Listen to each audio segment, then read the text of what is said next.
ಇವತ್ತು day 5 ಕೌಚಿಂಗ್ stitch. ಇದಕ್ಕೆ ನಾನು ಡಬಲ್ ಶೇಡ್ ಥ್ರೆಡ್ ಯೂಸ್ ಮಾಡ್ತಾ ಇದ್ದೀನಿ.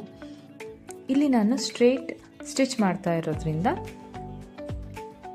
ಈ ಥ್ರೆಡ್ನ ನಾಟ್ ಮಾಡ್ತಾ ಇದ್ದೀನಿ. ನೀವು ರೌಂಡ್ ಶೇಪ್ಗೆಲ್ಲ ನೆಕ್ ಡಿಸೈನ್ಗೆ ಮಾಡ್ಕೊಳ್ಳೋದಾದರೆ ಥ್ರೆಡ್ನ ನಾಟ್ ಮಾಡೋದು ಬೇಡ, ಹಾಗೆ ಬಿಟ್ಕೊಂಡು ಸೆಕೆಂಡ್ ಸ್ಟಿಚ್ ಹಾಕ್ತಾ ಬರಬೇಕಾಗುತ್ತೆ. ಕಾಣಿಸ್ತಾ ಇದೆಯಲ್ಲ, ಸೆಕೆಂಡ್ ಸ್ಟಿಚ್ ಇದೇ ಥರ ಮೇಲ್ಗಡೆ ಇಂದ ತಗೊಂಡು ಸೂಜಿ ನೆಕ್ಸ್ಟ್ ಆ ಥ್ರೆಡ್ ಕೆಳಗಡೆಗೆ ಹಾಕಬೇಕು. ಇಷ್ಟೇ, ಪೂರ್ತಿ ಇದೇ ರೀತಿ ಮಾಡಬೇಕು. ತುಂಬ ಈಸಿ ಇದೆ.